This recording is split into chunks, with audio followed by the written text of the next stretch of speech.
श्री गणेशाय नमः। राधे राधे दोस्तों, आप सभी का मेरे चैनल वतकथा एस्ट्रोलॉजर में स्वागत है। दोस्तों, माँ बनना एक बहुत ही प्यारा एहसास है, इसको शब्दों में बयान नहीं किया जा सकता।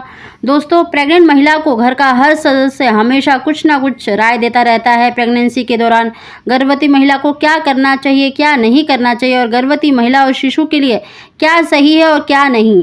गर्भावस्था के दौरान कुछ महिलाओं की आदत होती है कि वो थोड़ी थोड़ी देर में अपने पेट पर हाथ फेरती रहती हैं। दोस्तों, आज मैं उसी की जानकारी देने वाली हूँ कि अगर आप भी पेट पर हाथ फेरती हैं तो इसका क्या प्रभाव पड़ता है आपके होने वाले बच्चे पर। पेट पर हाथ फेरना चाहिए कि नहीं, और बार बार हाथ फेरने से कहीं कोई नुकसान तो नहीं होगा बच्चे को। ये सभी जानकारी मैं आपको देने वाली हूँ। इस वीडियो को आप पूरा सुनिएगा, ये बहुत ही इंटरेस्टिंग होने वाला है, आपके लिए बहुत ही इंफॉर्मेटिव है। तो आप इस वीडियो को लास्ट तक अवश्य देखिएगा। अगर अभी तक आपने मेरा चैनल सब्सक्राइब नहीं किया तो सब्सक्राइब अवश्य ही कर ले, ताकि जब भी नई वीडियो डालती हूँ तो उसका नोटिफिकेशन आप तक पहुँच सके। दोस्तों, गर्भ में पल रहे शिशु को केवल गर्भवती महिला ही अनुभव कर सकती है, केवल वही महसूस कर सकती है। और गर्भवती महिला को 5वें महीने से अपने पेट पर जरूर हाथ फेरना चाहिए, जिससे कि गर्भ में पल रहे शिशु और आपके बीच में एक प्यारा सा रिश्ता, भावनात्मक एक एहसास जुड़ जाता है। बच्चा भी आपके स्पर्श को पहचानने लगता है। दोस्तों, आपने देखा भी होगा कि जब बच्चा जन्म लेता है तो वो अपनी माँ के स्पर्श को पहले ही पहचानने लगता है। अगर किसी और की गोदी में जाता है तो वो रोने लगता है, और अपनी माँ की गोदी में आते ही वो शांत हो जाता है। क्योंकि जब 4-5वें महीने से ही जब आप अपने पेट पर हाथ फेरती हैं तो बच्चे उस स्पर्श को पहचान लेता है, और जब वो उसको पता है कि ये स्पर्श मेरी माँ का है तो वो उससे शांत हो जाता है। 5वें महीने से ही बच्चा आपके स्पर्श को पहचानने लगता है, और 7वें महीने तक वो आपको सुनने भी लगता है। इसीलिए कहा भी जाता है कि गर्भवती महिला को अच्छी धार्मिक चीज़ें पढ़नी चाहिए, जिससे कि होने वाली संतान भी धार्मिक स्वभाव की हो सके।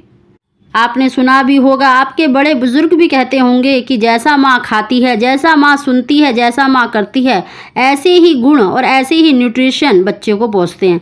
इसीलिए गर्भवती महिला को पौष्टिक आहार खाना चाहिए और धार्मिक चीज़ों का श्रवण करना चाहिए। गर्भ गीता संस्कार में भी यही बताया जाता है कि जो गर्भवती स्त्री सुनती है, ऐसे ही गुण और स्वभाव बच्चे में आते हैं। इसीलिए गर्भवती स्त्री को दिन में 2 या 3 बार अपने पेट पर हाथ अवश्य ही फेरना चाहिए। चाहे आपका दिन कितना भी बिजी हो, कितनी भी अगर आप जॉब वगैरह करती हैं, तब भी दिन में 2-3 बार तो अपने पेट को स्पर्श करते रहना चाहिए, सहलाते रहना चाहिए, जिससे कि बच्चा आपके स्पर्श को पहचान सके और आपके बीच में एक भावनात्मक प्यार भरा रिश्ता बन सके। कहते हैं, माँ को अपने बच्चे से थोड़ी देर बात अवश्य करनी चाहिए। इससे वो आपको देखिए हलचल के द्वारा जवाब देता है, आपके गर्भ में हलचल करता है, यानी मूवमेंट करता है, तो आप समझ जाइए कि आपकी बात वो सुन रहा है। दोस्तों, ये जो एहसास होता है सिर्फ गर्भवती महिला ही महसूस कर सकती है। ये एक अलग ही रिश्ता बन जाता है शिशु और माँ के बीच में।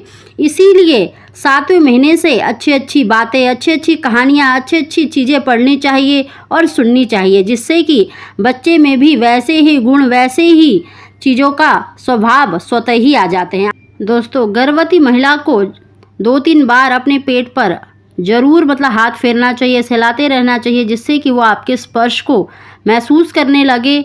और साथ ही दोस्तों, आपको ये भी बता दें कि अगर आप बार बार अपने पेट पर हाथ फेरती हैं तो ये ठीक भी नहीं माना जाता, क्योंकि गर्भ में जो शिशु है वो आराम करता है। तो अगर आप बार बार अगर हाथ फेरती रहती हैं तो उससे बच्चे को परेशानी भी हो सकती है। दोस्तों, हाथ जरूर फेरना चाहिए, लेकिन हर समय नहीं फेरना चाहिए, क्योंकि बच्चा पेट में आराम भी करता है, सोता भी है, खाता भी है, तो इन चीज़ों का विशेष ध्यान रखना चाहिए। दोस्तों, गर्भ में पलने वाला शिशु अपनी माँ के स्पर्श को गर्भ में ही पहचानने लगता है, और होने के बाद भी अपनी माँ के स्पर्श को पहचान लेता है। इसीलिए दोस्तों, गर्भवती महिला को 5वें महीने से ही अपने गर्भ में यानी अपने पेट पर 2-3 बार तो हाथ अवश्य फेरना चाहिए, जिससे कि बच्चा भी महसूस कर सके, आपके और बच्चे के बीच में एक भावनात्मक रिश्ता बन सके। दोस्तों, इसीलिए कहा जाता है कि गर्भवती स्त्री को अच्छा खाना चाहिए, जिससे कि बच्चे में भी अच्छे न्यूट्रिशन पहुँच सके। अच्छा सुनना चाहिए, अच्छा कहना चाहिए, और हमेशा खुश खुश रहना चाहिए, जिससे होने वाली जो संतान होती है वो सद्गुणों से युक्त होती है। सकारात्मक और हेल्दी और स्वस्थ बच्चा हर कोई चाहता है कि हमें उत्तम संतान की प्राप्ति हो। तो अगर आप इन चीज़ों को अपनाते हैं तो निश्चित ही आपको उत्तम संतान की प्राप्ति होती है। दोस्तों, अगर आपको हमारी जानकारी वीडियो पसंद आई हो तो इसको लाइक अवश्य ही करें। आप सभी को ओम श्री गणेशाय नमः।